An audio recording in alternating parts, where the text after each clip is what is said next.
everyone, and welcome back to Health First. Today I'm here with Sanj Mohanta, who is a general dentist. Hi, how are you?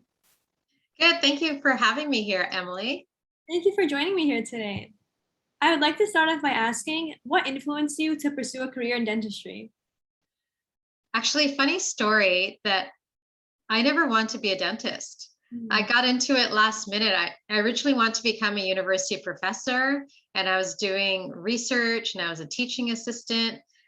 And then during my fourth year of my Bachelor of Science degree, I was doing a mini thesis. And after a month, I realized I hated research. So I went to the guidance counselor and said, what can I do with the science degree? And there was only one pamphlet in her filing cabinet, and it was to write the dental aptitude test. And she's like, you better do this fast because the deadline's coming up. So luckily I had all the course requirements. I did well in the DAT. I had a lot of volunteer work. I had good grades. So I lucked out. I got into dental school the first year I applied. And then during dental school, I was like, is this really what I want? And so the first few years after I graduated, I wasn't very happy as a dentist, but I found my path and I love my job now. So this is a fantastic career. And there are lots of different paths in dentistry where everyone can find their own happiness in it. Yeah, that's great. And you're a general dentist. Can you tell me a little Yes. more about your profession and what you do? Yeah, general dentistry is great because there's quite a lot of variety, not only in our procedures, but the type of patients we see. We see infants all the way to seniors. We do, um, we go from cleanings and exams all the way to cosmetic dentistry, orthodontics. You can do root canals, you can do replace teeth. So it's quite an exciting profession because each day is different. It's never boring. You get to work with your hands. You get to work with your mind in making the diagnosis. You get to work with your mouth and communicating with the patient. And most importantly, you get to work with your heart, making sure that you empathize with the patient and you're doing the best for them. So it's really a great meld between science and art and a healing profession and a business. So it's everything all in one. You will not be bored as a dentist. Yeah, definitely. I definitely experienced the variety when shadowing. And what do you like most about your profession?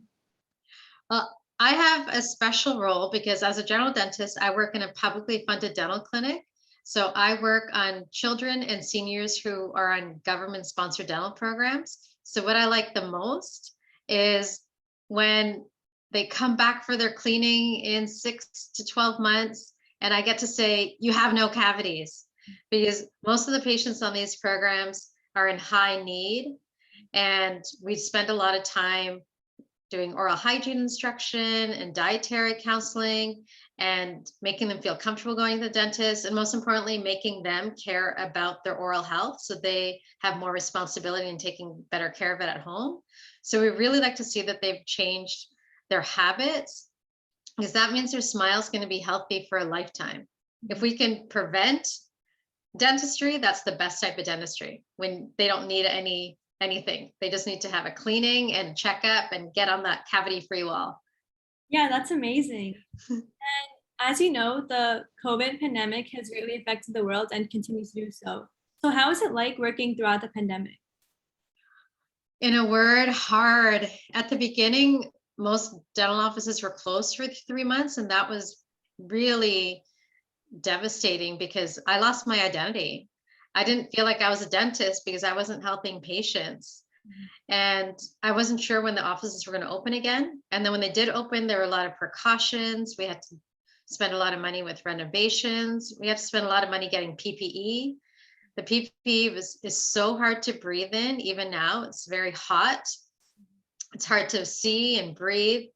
And we have to have a fallow time after each patient, which means like a 15-minute break where we allow the rooms to clear. And we had to put doors and walls in all the rooms as well.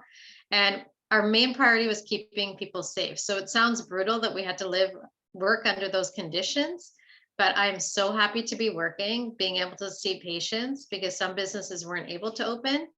And most importantly is all these extra precautions are keeping patients safe. because in Canada, there have been no reported cases of transmission of COVID between staff and patients. So we've created a really safe environment for them where our patients want to come in and continue coming in for not just emergency care, but routine care. Mhm. So it's been a great wake up call to teach us resilience Mhm. and to pivot and what we have to do to make sure our environment's always safe for the patient.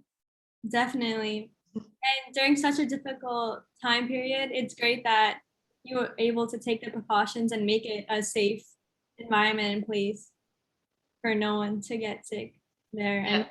treatments that they need to get. To end off, can you give a few words of advice to people hoping to pursue a career in dentistry? So for those of you who want to pursue a career in dentistry, I have 3 words, and that is go for it. If this is something you want to do it.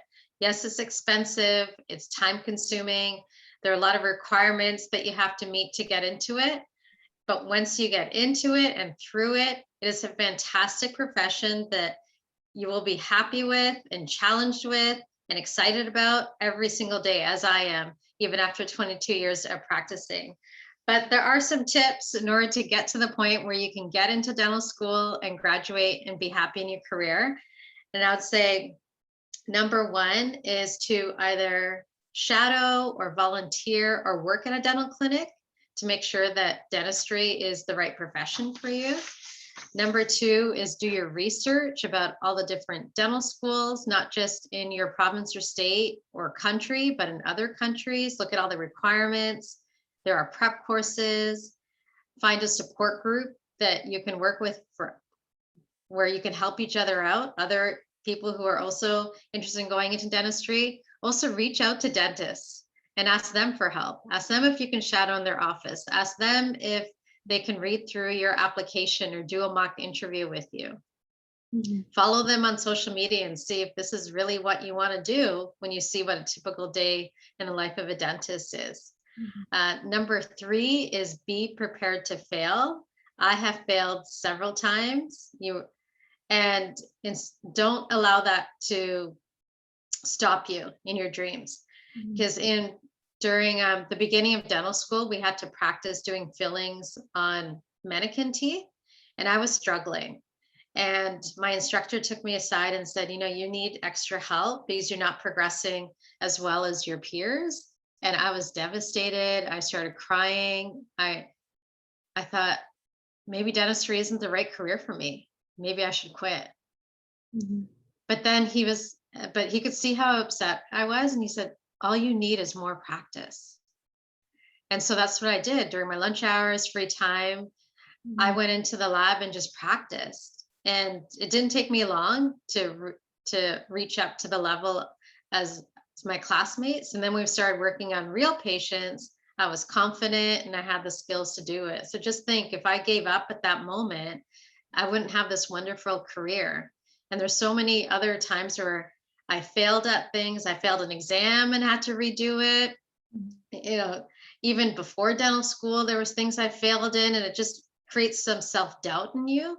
But instead, think of it not as a setback, but think of it, this is an opportunity for a comeback. I really need to refocus. I need to maybe change my study habits. Maybe I should have reached out to my instructor when I realized I was struggling and said, you know what, I could see that I'm not at the same level as the rest of the class. I'm not doing well in the preparations. How can I get some help? What can you do for me? So I should have taken the step to reach out before it got to the point where it is so bad that he was telling me I needed extra help. So 1 is, shadow and volunteer. 2 is do your research and all the dental requirements to get into dental school. 3 is be prepared to fail. And 4 is be kind to yourself, because you really need a good support group around you to, cheer you on. But the biggest cheerleader is actually you. So just think about that inner voice. Is it saying things like, you can do this, you got this?